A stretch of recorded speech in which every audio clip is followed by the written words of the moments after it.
la conferencia plenaria del día de hoy. Entonces, pues vamos a continuar. Te voy a presentar, Karim. Bueno, entonces, el doctor Karim Anaya Izquierdo es licenciado en Actuaría por el Instituto Tecnológico Autónomo de México, graduado en 1990. Después obtuvo el grado de maestro en Estadística e Investigación de Operaciones por el Instituto de Investigaciones en Matemáticas Aplicadas y en Sistemas de la UNAM en 2001. Posteriormente, en 2006, obtuvo el grado de doctor en Ciencias Matemáticas de la Facultad de Ciencias de la UNAM. En 2006 se mudó al Reino Unido para realizar una estancia postdoctoral en la Open University de 2006 a 2011, trabajando en varios proyectos de investigación para aplicar la geometría pura para mejorar métodos estadísticos. En 2011 obtuvo la posición de profesor asistente en la London School of Hygiene and Tropical Medicine, donde trabajó en proyectos dedicados al análisis estadísticos de datos de ensayos clínicos para combatir enfermedades tropicales como el dengue y el Zika. En 2013 obtuvo la posición de profesor asistente en la Universidad de Bath en el Reino Unido, donde ha permanecido desde entonces. Desde 2006 ha trabajado conjuntamente con ingenieros mecánicos de aviación en varios proyectos comerciales y académicos, donde aplica la estadística para mejorar los procesos de certificación de estructuras aéreas comerciales. Además, ha publicado más de 30 artículos en diversas revistas y tiene más de 300 citas. Los mismos. Bueno, pues el título de la conferencia, como ya lo están viendo, es Cuantificación Estadística de la Incertidumbre en Ingeniería de Aviación. Bueno, muy bien, Karim, adelante, por favor. Ok, muchas gracias, Edilberto. Primero déjame checar si me escuchan. ¿Me escuchan todos bien? ¿Sí? Sí te escuchamos, creo, Karim, todos bien, eso creo. Bueno, al menos ahí, lo único que puedes checar es ahí en tu auditorio, pero bueno, al menos, si no, pues me lo pueden hacer saber por el chat, no creo que pueda hacer mucho acerca de ello, pero bueno. Y la otra es que si ahorita lo único que ven son mi presentación, ¿verdad? Si ven la presentación con 3 fotos abajo de Bath, ¿sí? ¿Sí lo ven? Sí, sí lo estamos viendo. Perfecto. Bueno, nada más porque en esta era de las presentaciones en línea no sabe uno qué es lo que otra gente ve. Bueno, muchas gracias, Edilberto, gracias por la invitación.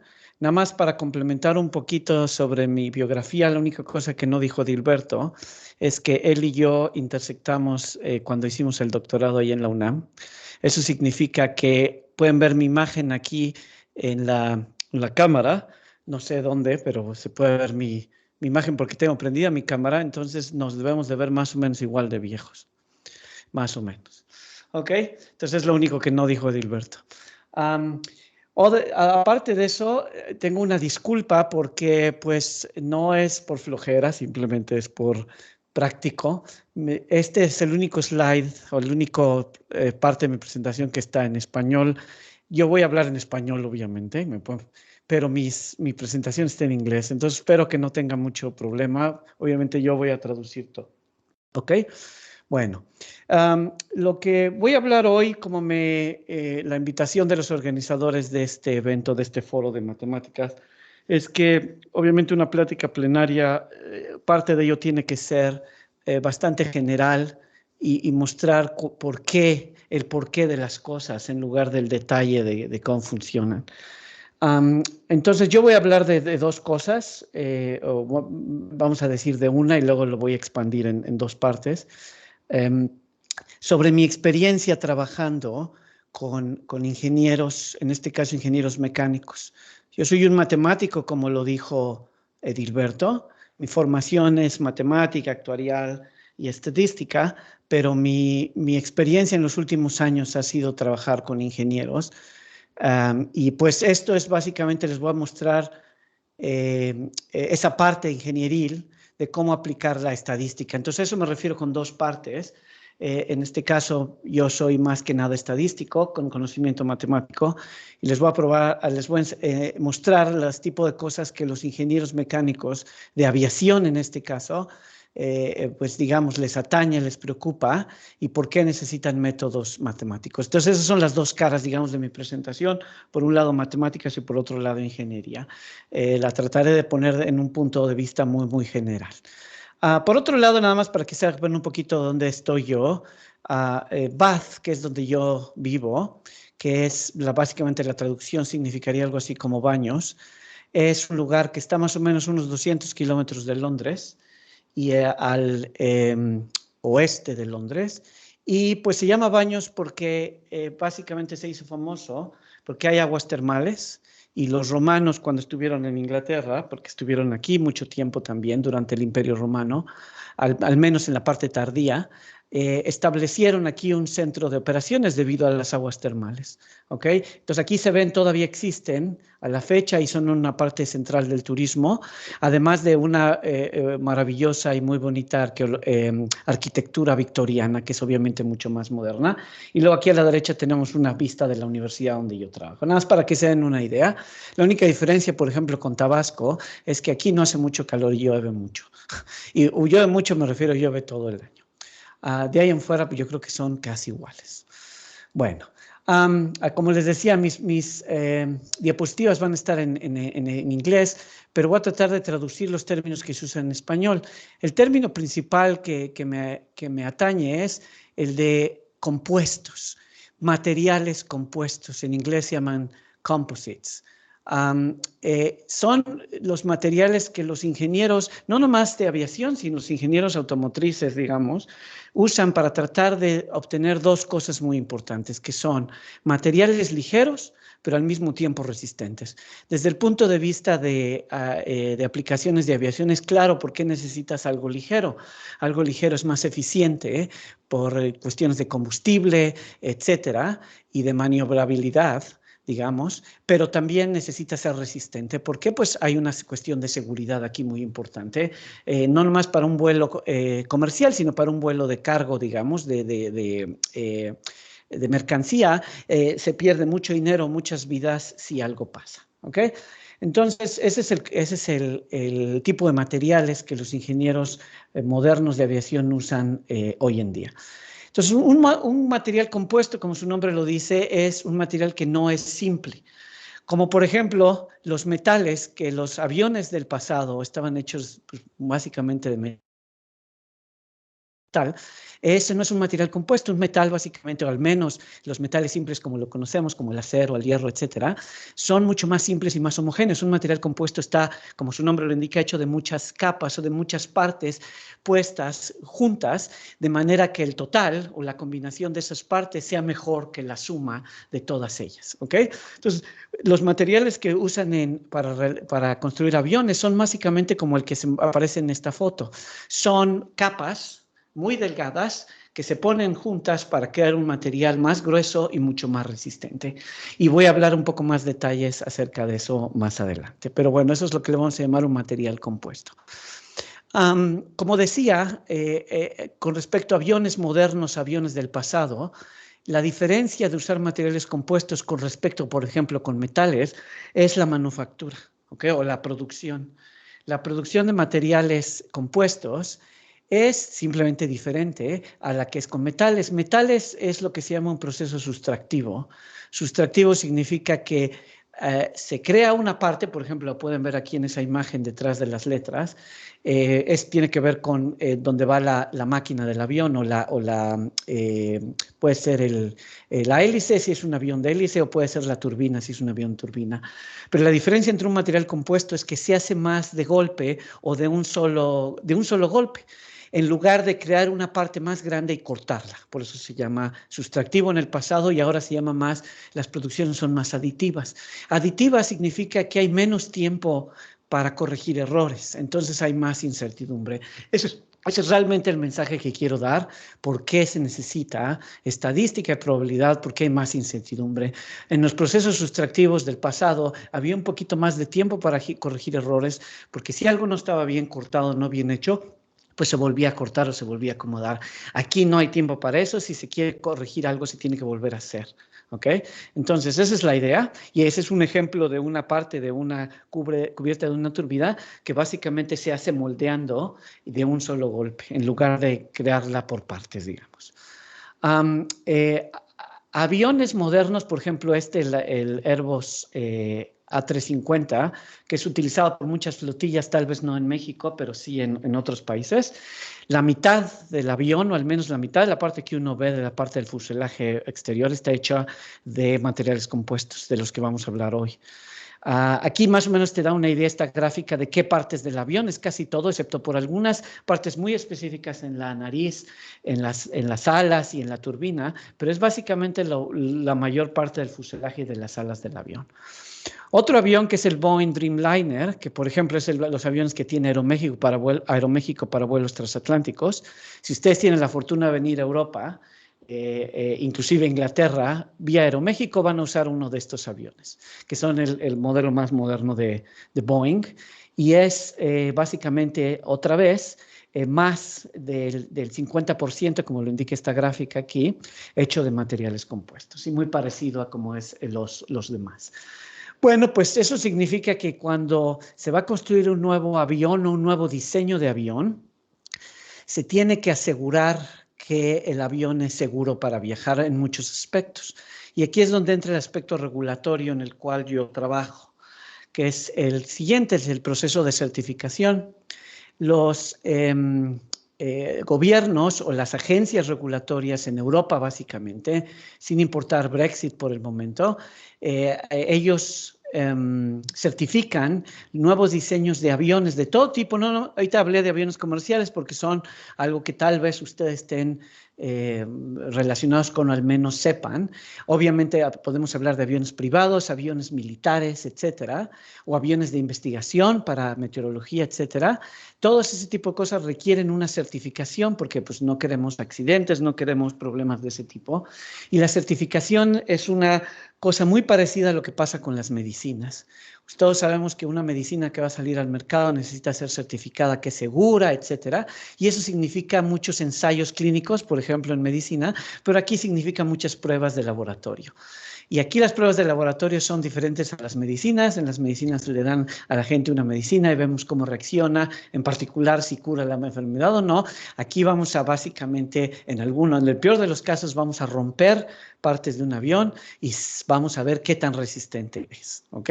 Ante varias condiciones que son las que simulan, porque no, las pruebas no son hechas en vuelos reales, son hechas en laboratorio, qué tanto los materiales con los que los aviones se fabrican resisten a ciertos eventos extremos, ¿ok? Y la certificación se hace en este modelo de pirámide que en inglés se llama el building block, pero es básicamente un modelo de pirámide en el cual la mitad, o más de la mitad, de las pruebas se realizan en la parte más baja. Es muy caro probar un avión completo, de hecho casi no se hace. Se prueba, digamos, un ala o partes muy grandes en la parte superior de la pirámide. Se hacen 1 o 2, 3 o cuando mucho pruebas. Y se hacen muchas pruebas en partes pequeñas. Y estas partes pequeñas son las que los ingenieros diseñan porque son partes críticas e integrales de un avión.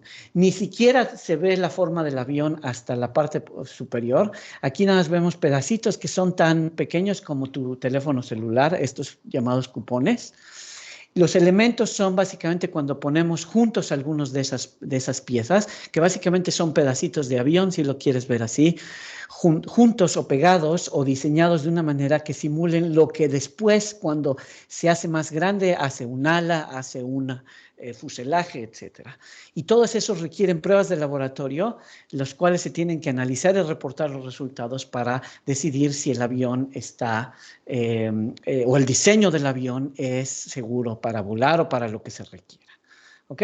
Entonces, lo importante aquí es que la certificación requiere muchas pruebas en la parte de abajo de la pirámide, cientos de pruebas y pocas pruebas en la parte de arriba porque son muy caras y muchas de ellas son destructivas. ¿Ok? Bueno, entonces ese es el contexto. ¿Dónde viene la estadística? ¿Ok? Pues creo que ya más o menos se empieza a ver dónde viene, en el sentido de que, por ejemplo, aquí invertí la pirámide un poquito, la acosté. Nada más para darse una idea que en la parte de abajo de la pirámide hay que hacer muchas pruebas en esas pequeñas partes que les llaman cupones, que ya les dije son tan pequeñas como un teléfono celular. Y básicamente las vamos a tratar de estirar, a comprimir, no tanto a golpear, porque ese no es un movimiento natural de un avión, a menos que sea un avión de guerra, digamos, que tiene que resistir golpes. Un avión comercial lo único que está sujeto es a extremas tensiones y compresiones, digamos, y combinaciones de ellas, que es lo que estas pequeñas máquinas en un laboratorio de ingeniería mecánica tienen para probar esos pequeños cupones. Este es un ejemplo del cual voy a hablar más adelante. Se hacen muchas pruebas de esas y aquí a la derecha vemos una prueba de un avión. De hecho, esta es una prueba de un fuselaje, perdón, de unas alas, porque como ven las alas aquí, las jalaron hacia arriba para ver qué tanto resisten. ¿No? Esta es una prueba estructural, ya se imaginarán cuántos millones de dólares cuesta una prueba de esas, pero es necesario hacerlas. Bueno, ese es algo obviamente mucho más, no complicado, pero aún a gran escala, que requiere el trabajo de muchas personas. Yo trabajo y les voy a hablar sobre las cosas que pasan en la parte de la base de la pirámide, donde es integral también para las pruebas, porque toda la información se va acumulando hacia arriba, no hacia abajo. ¿Ok? La información estadística y la información matemática.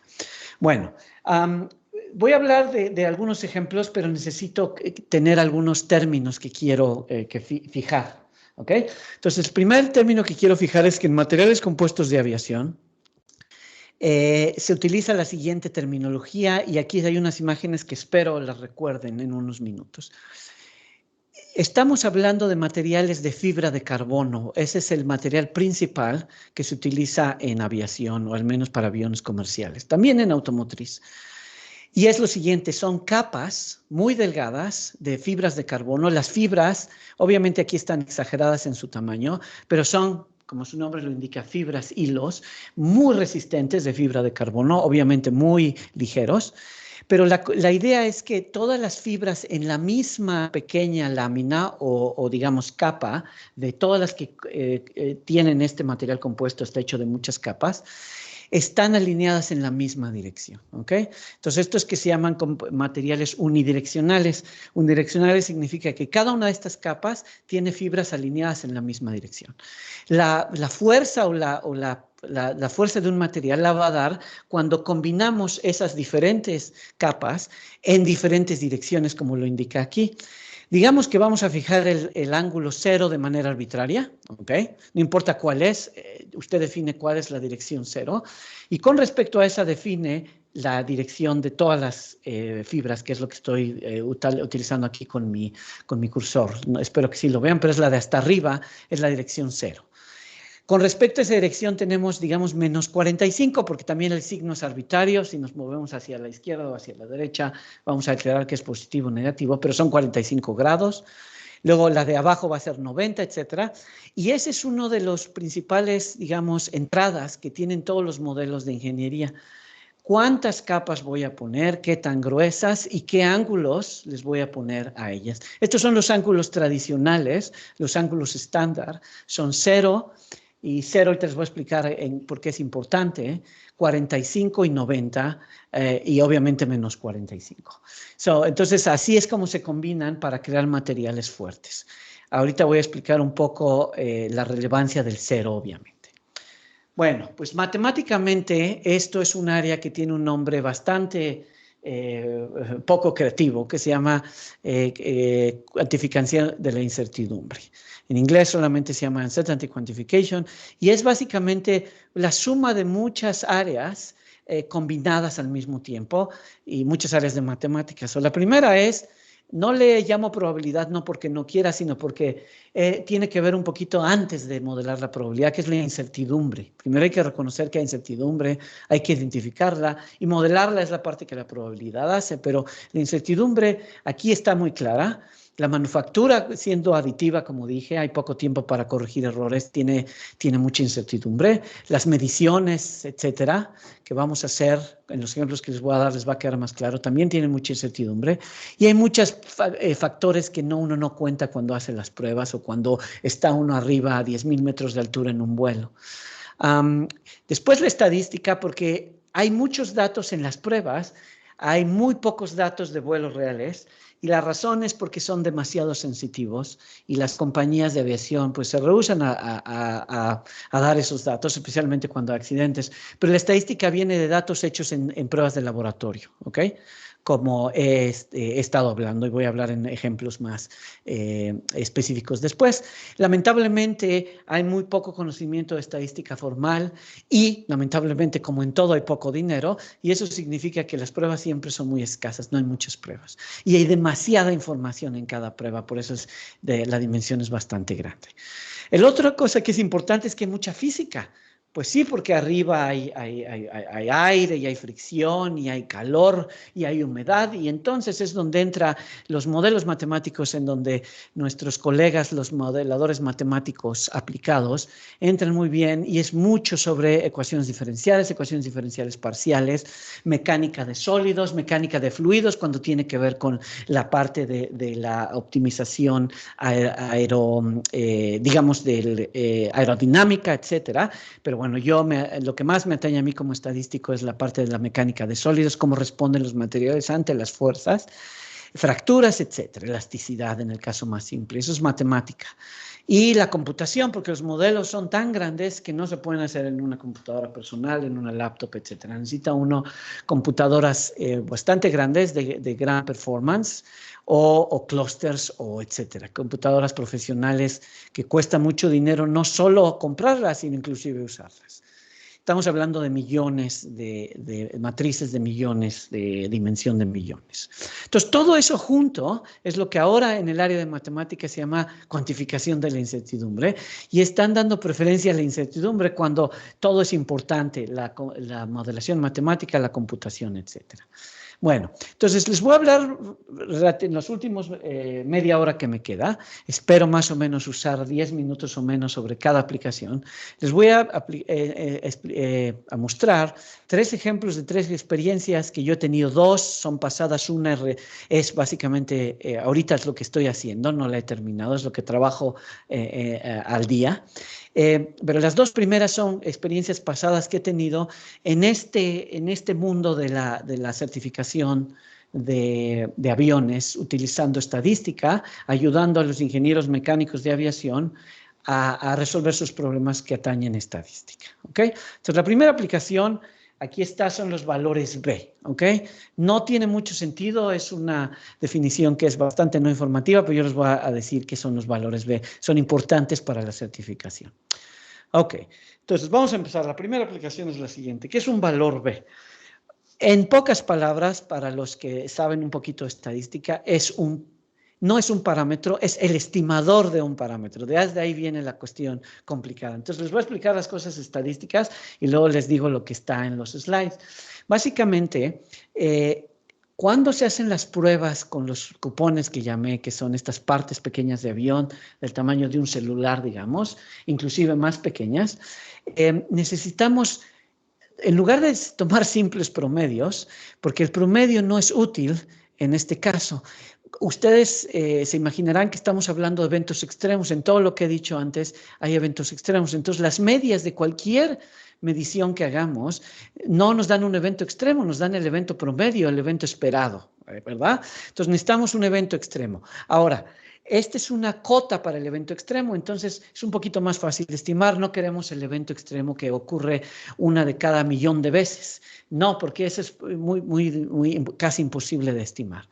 Lo que vamos a acotar es un evento que ocurre 1 de cada 10 veces, porque al menos sabemos que esa es una cota superior o inferior, dependiendo cómo lo vean, a otro evento extremo, ¿no? Entonces, así es como funciona la lógica y la certificación en dar estos valores, que son básicamente cuantiles o percentiles, no sé cómo les llamen, ahorita los voy a definir con una distribución de probabilidad, pero básicamente corresponden a acumular o a integrar 10% de la distribución. Sabemos que el 100% o el 1 es lo que integra toda la distribución de probabilidad.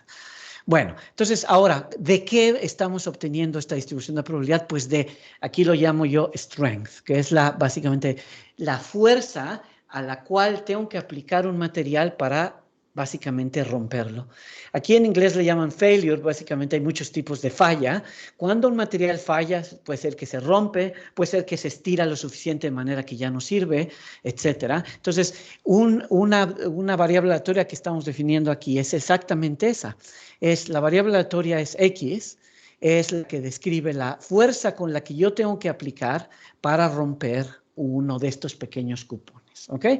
Aquí se ve muy poquito, pero bueno, imagínense que hay una distribución de probabilidad, yo no sé si se vea, e imaginen que acumulan desde la izquierda, en teoría desde menos infinito, pero bueno, no, empieza en 0, hasta un valor que aquí yo le puse 100 nada más por referencia, y tienen que acumular el 10% de los casos, ¿ok? Entonces, eso es un cuantil, yo le llamo cuantil en español, le puedo llamar percentil, de orden 10% o 0.1, ¿ok? Ahora, ese es un valor que queremos estimar. ¿Cómo lo vamos a estimar? Pues hay una estimación puntual, ¿ok? Que es simplemente dar un número. La otra es dar un intervalo de confianza y de eso se trata el valor B del que voy a hablar. En estadística se inventaron este término que otra vez no es nada informativo, que es un límite de tolerancia. No es otra cosa más que una cota o básicamente la parte más extrema de un intervalo de confianza para un cuantil, ¿ok? Queremos el cuantil del lado izquierdo del 10%. Entonces, lo único que nos interesa es qué tan pequeño puede ser, ¿ok? No nos importa la cota de la izquierda, no la cota de la derecha. Entonces, eso es lo que se va a llamar el valor de B. El valor de B no es otra cosa más que utilizando una confianza del 95%, y otra vez, esto es por regulación, ni siquiera estoy haciendo esto porque es fácil o porque es estadística clásica, sino simplemente porque aquí los organismos regulatorios requieren este tipo de matemáticas, si lo quieren ver así. Lo difícil es construir los intervalos, etc. Entonces, es un intervalo de confianza o el límite del intervalo de confianza más bajo, porque tiene dos lados, pero nos interesa nada más uno, el otro lado lo vamos a hacer, digamos, más infinito, del cuantil del 10%. Pues la idea es que si hablamos de fuerza o de strength, cuál es la fuerza que este material tiene, queremos ver cuál es lo mínimo que puede ser, la mínima fuerza que tiene, cuál es el material más débil, si lo quieres ver así. Por eso hablamos de la izquierda, no el más fuerte, que sería el cuantil de la derecha o el del 90%. De manera que 90% de los cupones producidos se van a romper en un valor, a ese valor que vamos a calcular o más grande, ¿ok? Bueno, entonces espero que más o menos quede claro que estamos haciendo algo muy clásico, parece muy simple, pero las implicaciones de esto son importantes. Los organismos regulatorios están hechos por ingenieros, los documentos regulatorios, y pues básicamente esto está hecho por ingenieros de manera tradicional.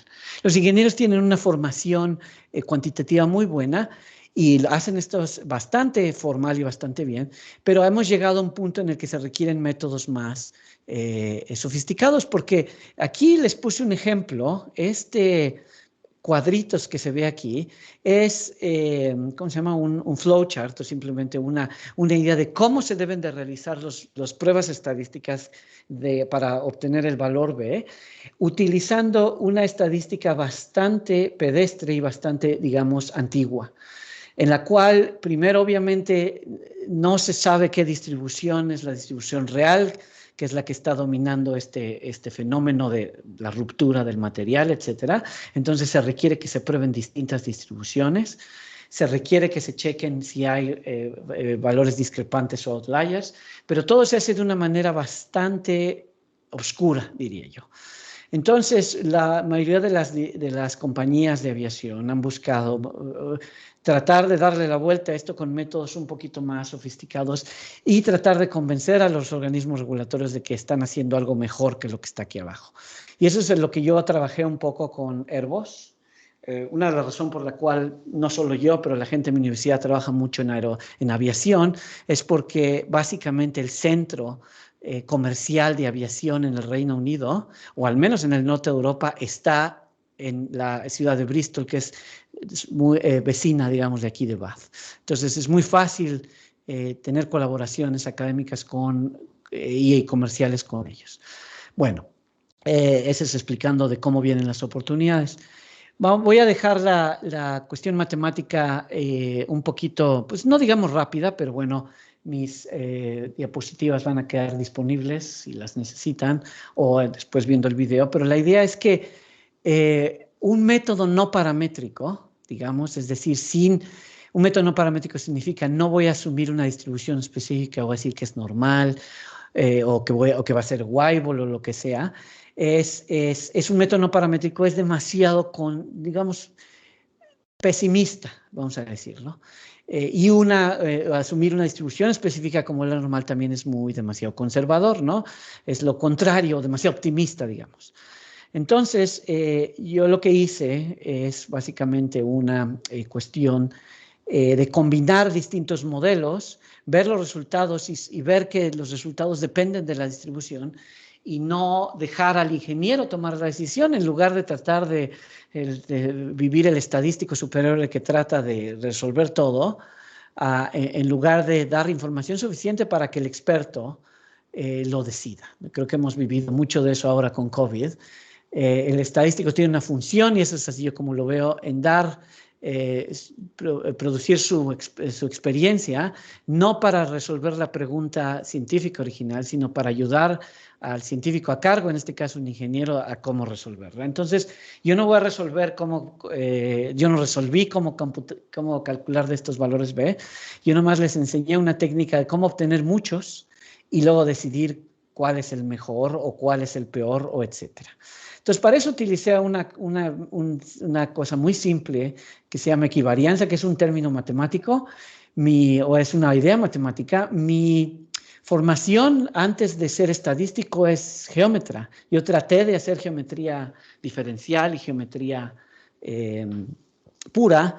Y una cosa que tiene que ver mucho con geometría es la invarianza, pero en este caso la equivarianza es cuando las cosas se comportan de manera homogénea bajo transformaciones. Y esa es la idea que estamos aquí. Pero aquí es bajo simples traslaciones o reajustes por multiplicación, digamos escalas.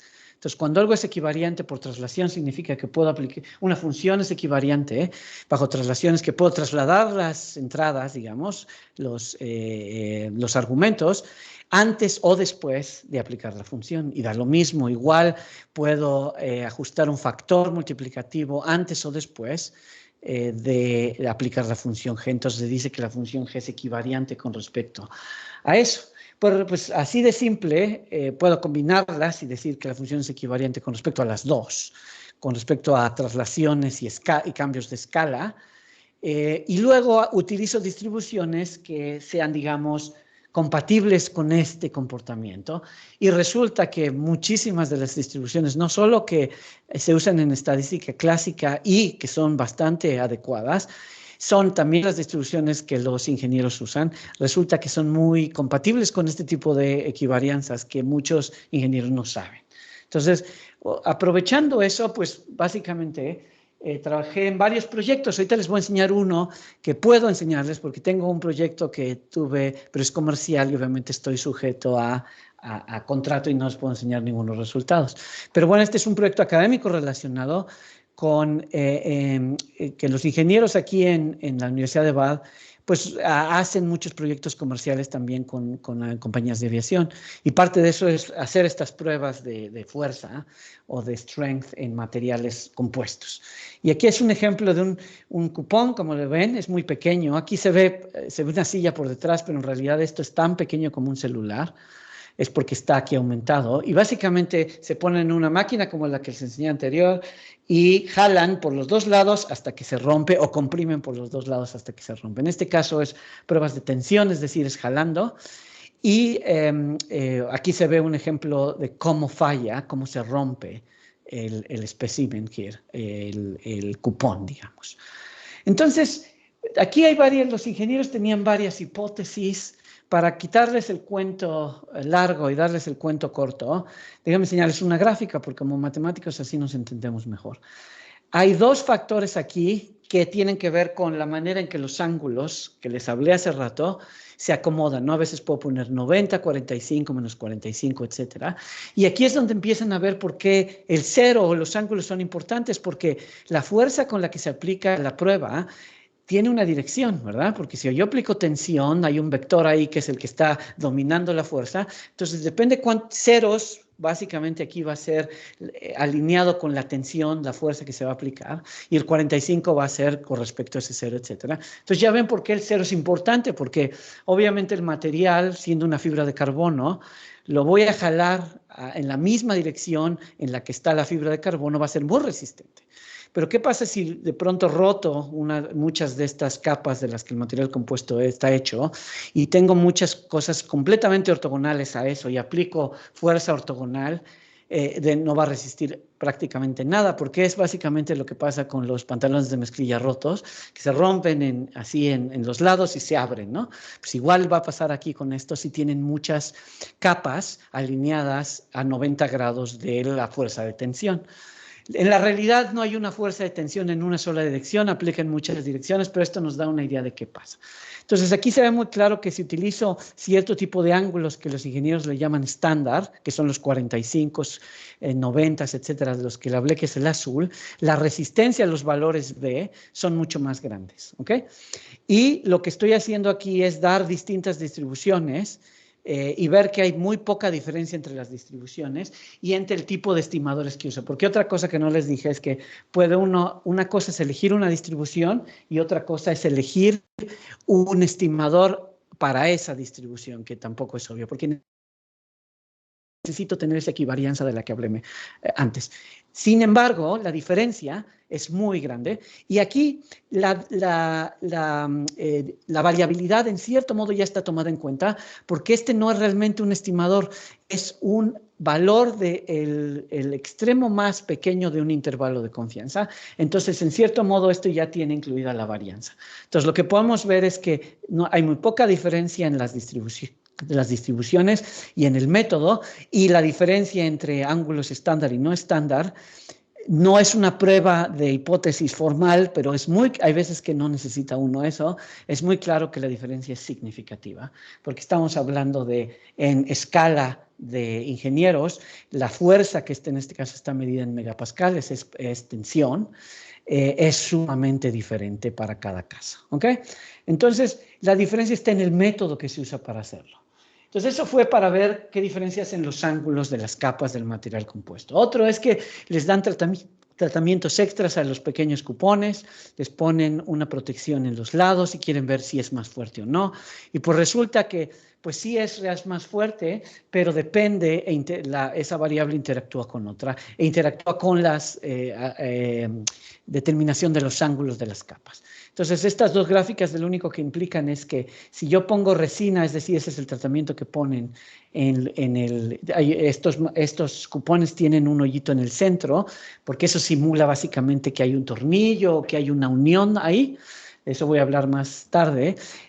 Cuando se pone una resina digamos, en el orificio que está en medio o en los lados, es más resistente que no poner nada, pero eso depende, izquierda, derecha, aquí nos dice que son diferentes ángulos. Entonces hay una interacción entre qué ángulos pongo en las fibras de carbono de los materiales que hacen el material compuesto y si pongo digamos, tratamiento en las orillas o en el orificio del cupón, digamos. Entonces hay una interacción. Entonces ahí es donde la estadística tiene un rol muy importante. Este es un modelo en el cual estoy utilizando la variable de respuesta es la fuerza y tengo distintas covariables que son los factores que los ingenieros controlan en sus experimentos.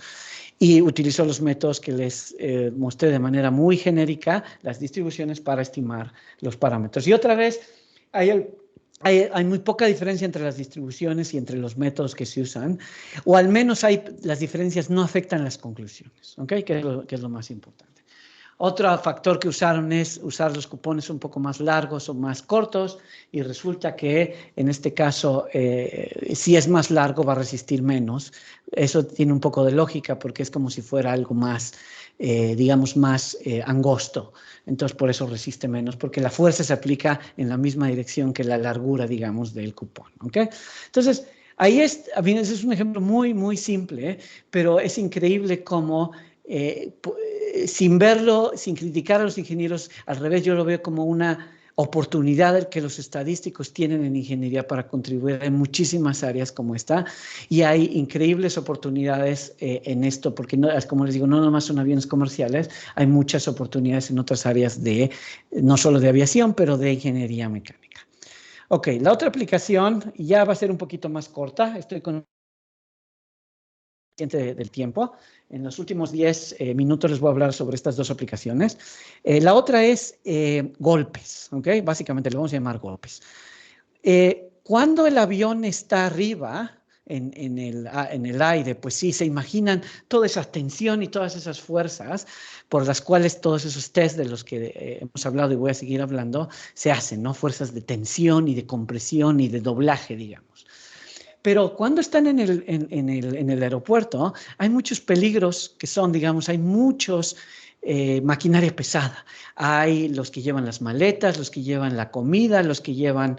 hay muchos que a veces le pegan al avión, le pegan sin querer. Y entonces eso es algo que debilita, digamos, el fuselaje del avión. Entonces, hay muchas, obviamente cada avión tiene que volarse por ciertas horas y se tiene que verificar, pero cada vuelo, y ustedes no lo ven, pero siempre hay alguien ahí merodeando unas horas antes de que el avión vuele, checando de manera visual si ve alguna abolladura. Porque si ven alguna abolladura en un avión es porque se la hizo una maquinaria pesada, como les digo, las maletas o algo así, y tienen que investigarla.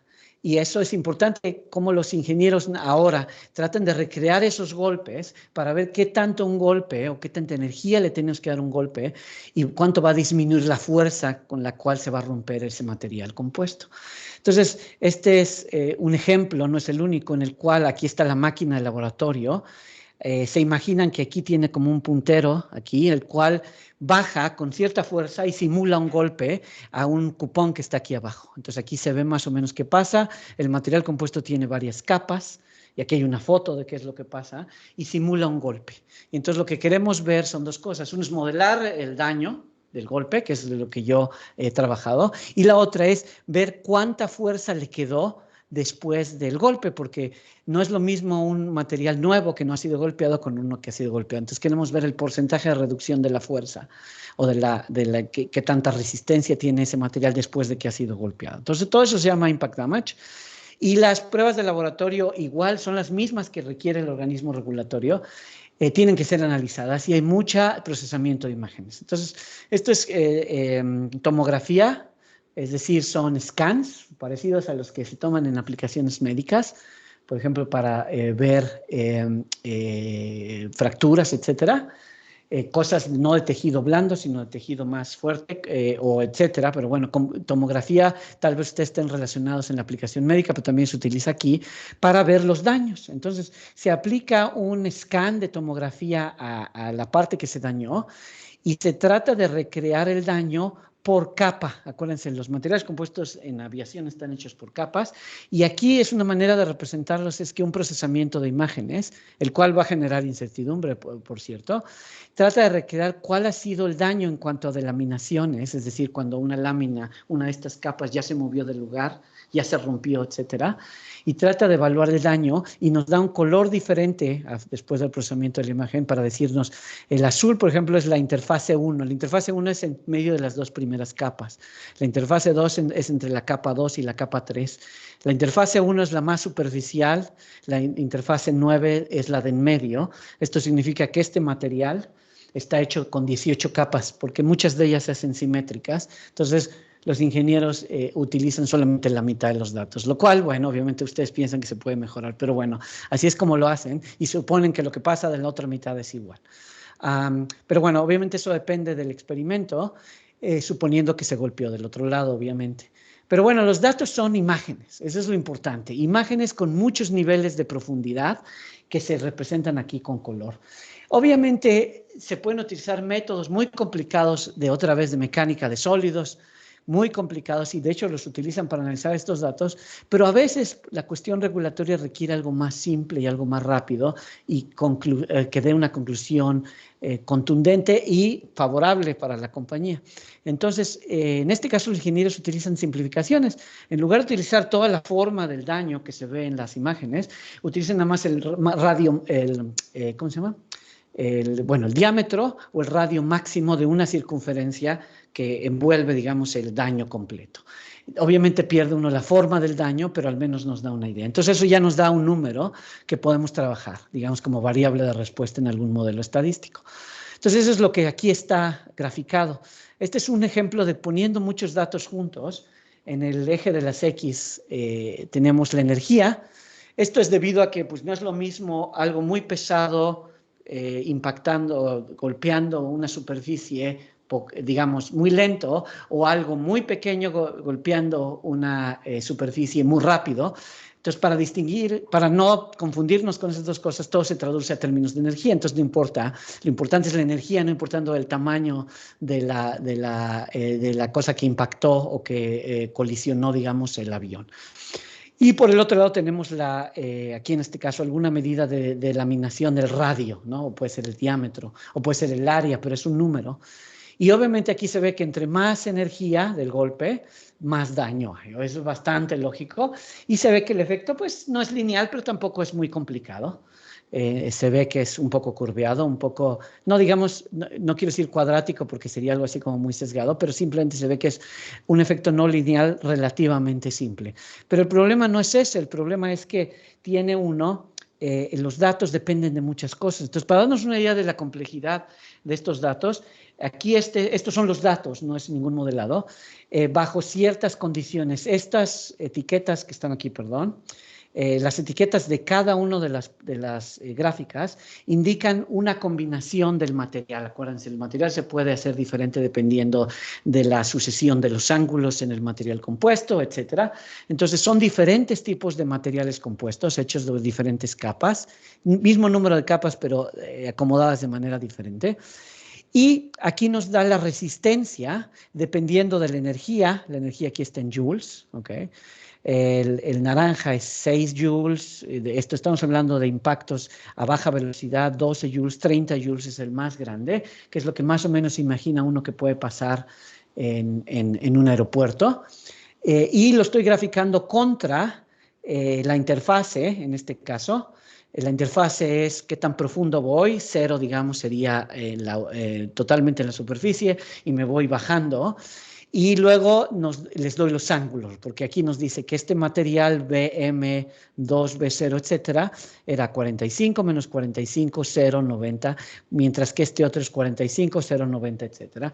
Y vemos que no más, obviamente, la energía, en este caso el rosa, es la mayor energía, siempre está hasta arriba, es la que causa más daño, pero no siempre están ordenados. Por ejemplo, aquí están ordenados de que el más potente golpe es el que dio el más daño de manera uniforme con respecto a los otros, a veces se cruzan, como este de acá. Entonces la variabilidad no es tan obvia y obviamente aquí hay una dependencia entre los datos porque el mismo experimento me da información de las distintas capas, etc. Entonces este es un ejemplo de los datos son mucho más grandes que estos, al menos tenemos cientos de ejemplares y tienen muchas variables asociadas con ellas. Entonces la técnica que utilizamos es una cosa que se llama modelos aditivos generalizados, que básicamente son modelos bastante sofisticados, pero al mismo tiempo bastante simples en el sentido que se pueden explicar.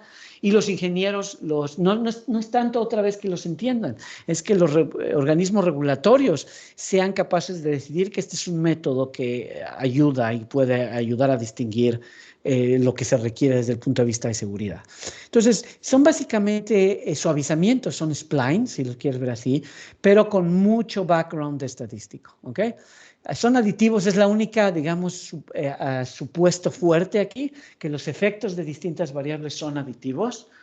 Tal vez eso no sea cierto en los datos, pero bueno, sabemos que transformaciones a veces ayudan. Pero fuera de eso, modelan efectos no lineales de manera muy eficiente y muy rápida. Esa es la otra. Requerimos a veces dimensiones altas aquí, y entonces requerimos algo que funcione bien para matrices grandes. Entonces estos modelos conjuntan todo. Y la referencia más clásica para esto, más moderna, es este libro, nada más para que sepan, ¿no? Entonces eso es lo que usé. Y este es un ejemplo de un modelo que yo utilicé muy simple, digamos, la variable respuesta era de laminación, máximo radio de delaminación, la mitad del diámetro, utilizando una distribución gamma. Este es un modelo lineal generalizado, pero aditivo. La media se modela con todas estas variables y una de ellas es la energía del impacto, como se lo imaginan, pero hay muchas otras que son variables relacionadas con los ángulos, etcétera. No tengo tiempo para describir ellas. El modelo este es un modelo que resultó ser uno de los mejores modelos en una de las aplicaciones que se requerían, y utilicé un paquete en el estadístico R que estaba basado en la teoría que está en el libro que les acabo de enseñar. Y pues nada más para darles una idea de que cuando nos vamos a ejemplos específicos, el modelado es, obviamente, hay muchos datos de dependencia aquí, no todo es independiente. Entonces, todo eso se modela con modelos de efectos aleatorios, etcétera. Y los ajustes son bastante buenos. Este es un ejemplo, obviamente yo escogí ejemplos donde el ajuste era favorable, pero para darse una idea de que los puntos son los datos reales y las líneas son los ajustes. No solo recuperan el orden cuando hay orden, pero también la tendencia, que tiene que ver en este caso, es claramente no lineal. O sea, obviamente aquí los valores de la delaminación, del máximo radio de delaminación, suben y bajan dependiendo de la interfase. A veces el daño no es incremental cuando vamos hacia adentro del material compuesto. Va variando, a veces es más grande en la mitad y luego baja y luego sube, etcétera. Entonces es un modelo claramente no lineal, o sea, un efecto no lineal en cuanto a la profundidad, digamos, y pues los modelos aditivos generalizados lo capturan bastante bien. Bueno, ya nada más me quedan un poco de minutos para esta última aplicación.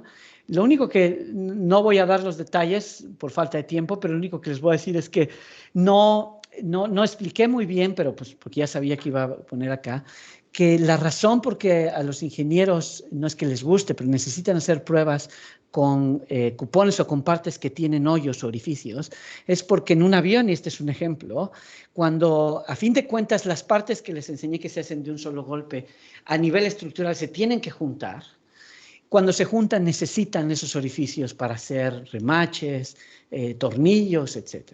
Entonces, el fuselaje del avión está hecho de muchas partes muy grandes de compuestos, pero a la hora que se unen necesitan esos orificios. Y por eso es tan importante lo que le llaman open hole, para ver cuál es el efecto en la fuerza, porque un material con un hoyo no tiene la misma fuerza o resistencia que cuando no tiene hoyos. Entonces, tenemos que modelar la respuesta del material con los orificios, ¿ok? Y bueno, este es un ejemplo que trata de simular la fuerza en distintas direcciones. Entonces, en lugar de ser tensión o compresión o la combinación de los dos, digamos, doblar, trata de hacer todo al mismo tiempo. Entonces, esta máquina está doblando. Aquí se ve muy pequeñito, aquí está el cupón, digamos, el celular, si lo quieren ver así, que se va a probar, y se estira de los dos lados o se dobla. Y otra vez imágenes, es lo que se obtiene como información. Y pues podemos meter toda la energía que tengamos en modelos matemáticos de imágenes, pero a fin de cuentas necesitamos relacionar esto con efectos estadísticos y ver cuál es la parte causal, qué es lo que está ocasionando todos esos daños. Modelarlo físicamente nos da solamente el primer paso, necesitamos ver qué factores son los que más influencian todos esos modelos matemáticos. Para eso se utiliza una técnica específica de procesamiento de imágenes que se llama Digital Image Correlation, pero eso es básicamente una técnica utilizada en ingeniería mecánica, no tanto de aviación, pero en ingeniería de mecánica, para observar desplazamientos, que esa es la aplicación que yo usé.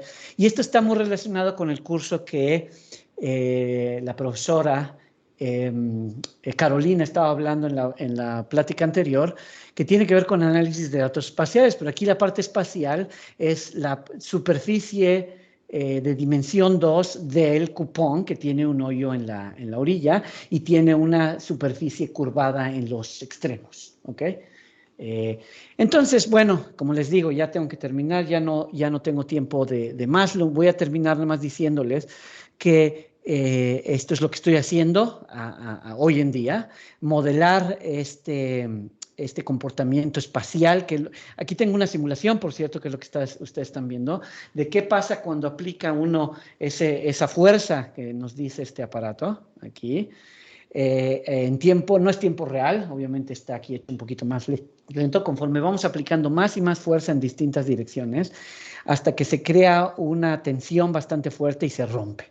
Y lo que estamos viendo es el desplazamiento en una sola dirección, que es el desplazamiento del material ortogonal a la superficie del cupón, digamos, del espécimen. Entonces, pues obviamente es sumamente no lineal, no isotrópico, si es que se utilizó ese término en el curso anterior. Isotrópico significa que el material se comporta más o menos igual en todas partes, pero aquí obviamente se va a comportar diferente cerca del orificio y cerca de los extremos.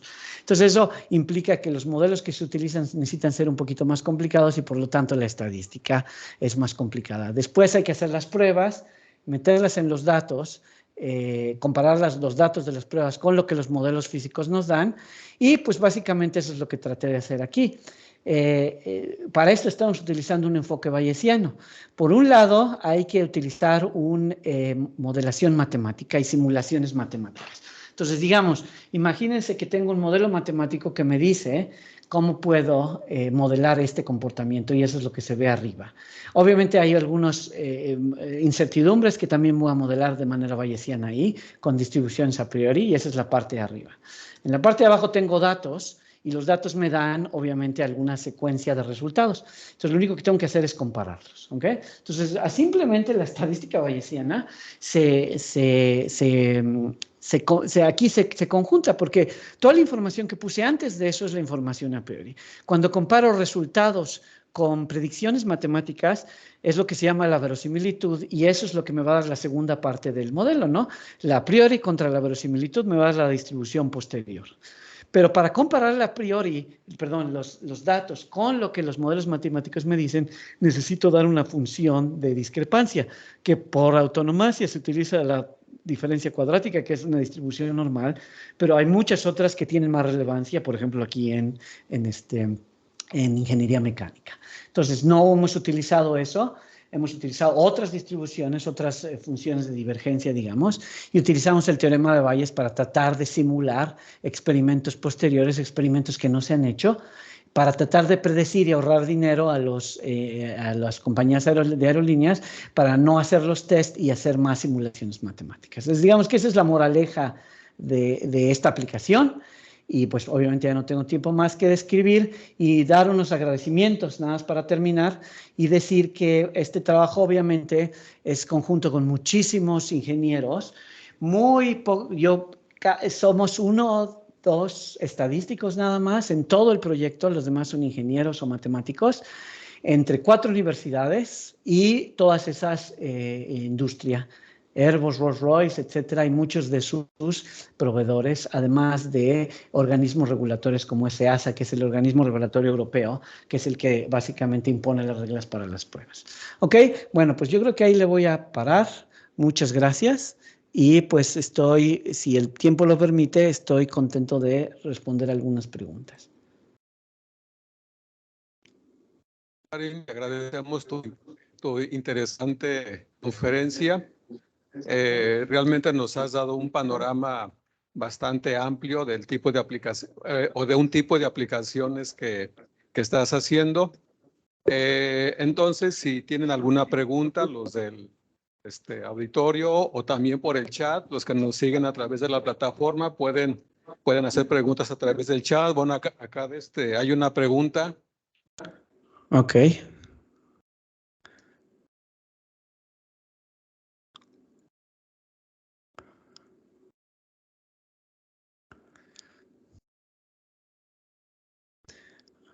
A ver, buenos días.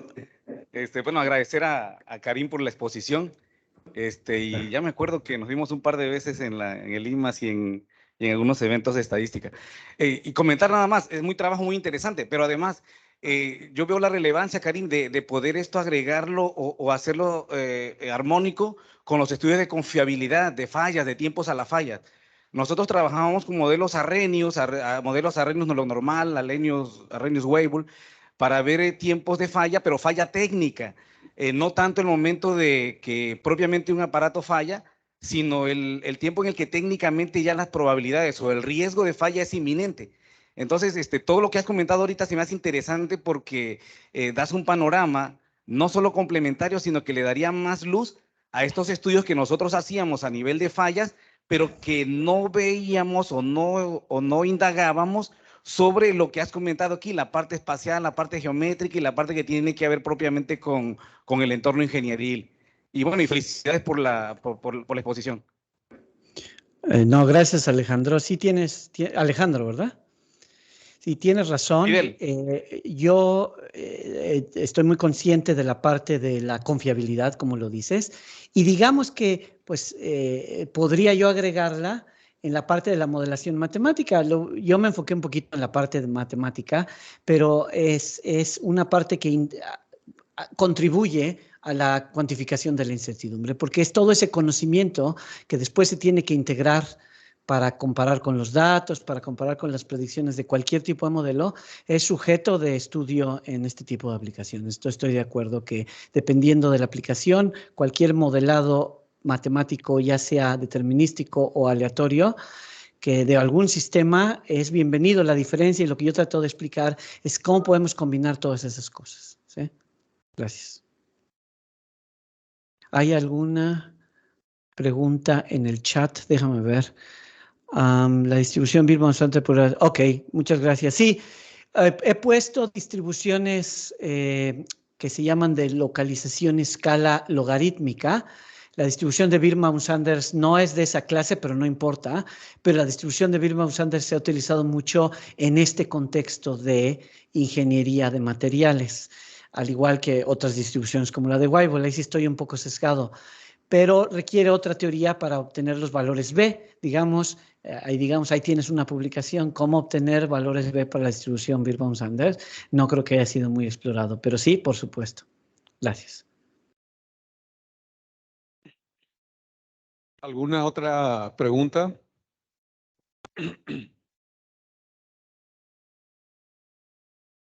Bueno, acá tenemos otra pregunta.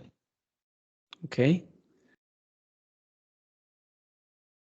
Mi pregunta es relacionada con el tipo de software, o mejor dicho, el software matemático que utiliza para hacer pues, los modelos, ¿no?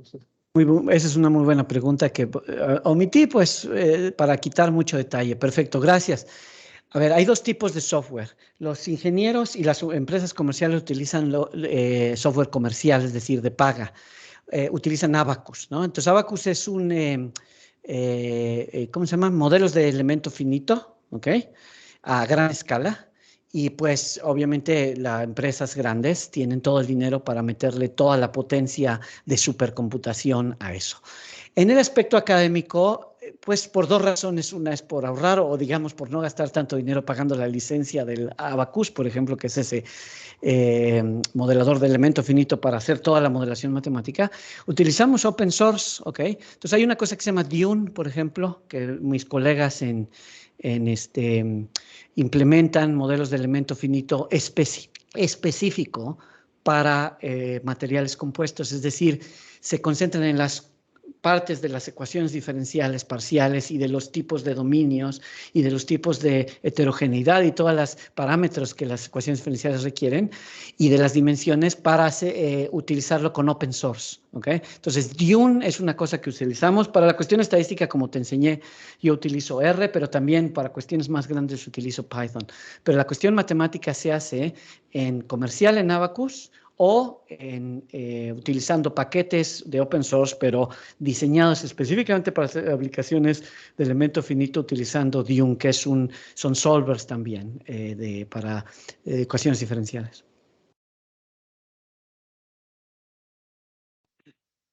¿Alguna otra pregunta? Bueno, yo nada más te preguntaría, Karim, Por ejemplo, para los alumnos que les interesen las aplicaciones, ya sea alumnos de estadística que estudien estadística o bueno, eventualmente también alumnos de matemáticas. ¿Tú qué recomendaciones les darías para su formación? Esa es una muy buena pregunta. ¿Cómo funcionan las cosas ahora debido a que es tan fácil accesar los materiales en línea? Yo recomendaría accesar un cierto tipo de publicaciones que son muy accesibles, no obstante la modernidad. Voy a poner el nombre aquí en el chat. Hay uno que se llama el Journal of Uncertainty Quantification. Y la idea es que si cualquier estudiante o inclusive supervisor, por ejemplo, cualquiera de los profesores que nos están escuchando, le eche un ojo a este tipo de publicaciones, no importando, ni siquiera tiene mucho tiempo, ha de tener como 10 años cuando mucho, a los números de esta publicación, suponiendo que tienes acceso, el nivel de matemáticas y el nivel de estadística, etcétera, individualmente, como yo lo enseñé, no es muy complicado, lo difícil es ponerlo junto.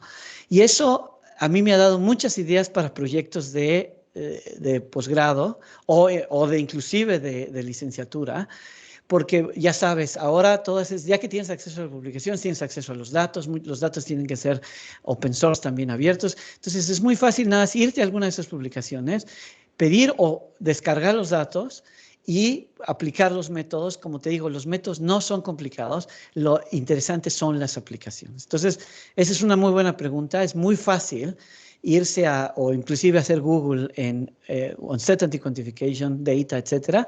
Hay muchas aplicaciones y supervisores o estudiantes pueden echarle un ojo y verán que a fin de cuentas todo se reduce a hacer un poquito de estadística, un poquito de ecuaciones diferenciales y un poquito de álgebra matricial lineal.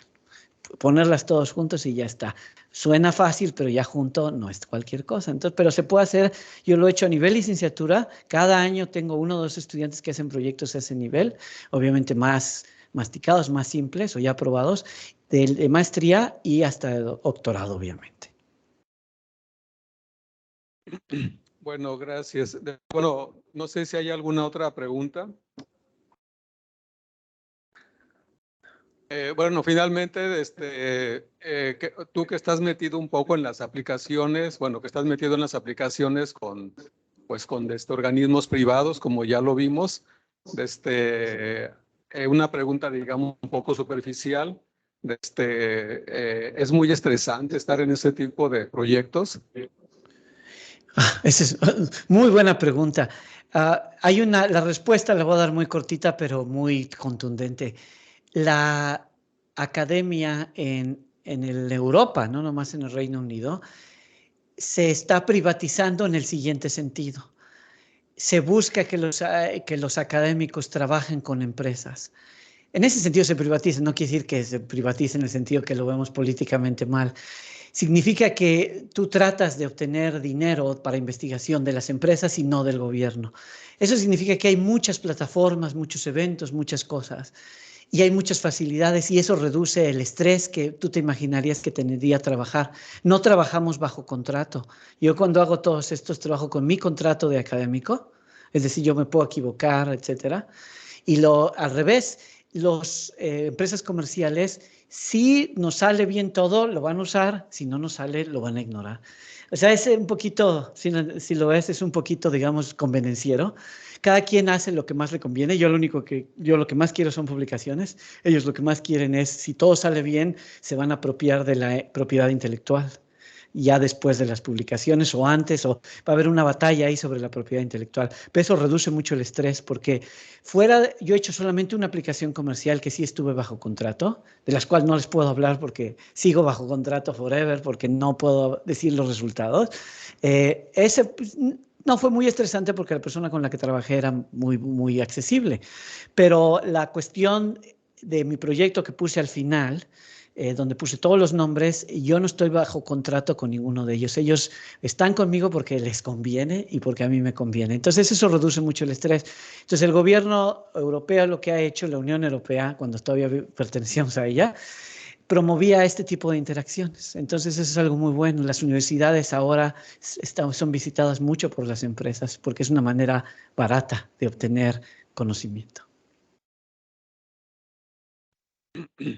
Pues suena muy interesante.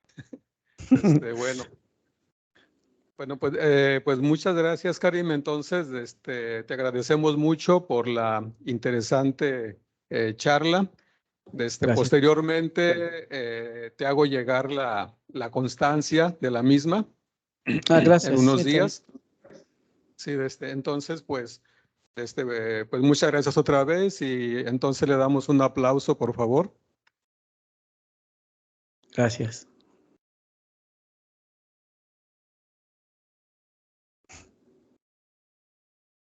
Bueno, pues gracias entonces y hasta luego, Karim. Hasta luego. Hasta luego. Saludos a Adiós. todos. Adiós. Gracias, adiós.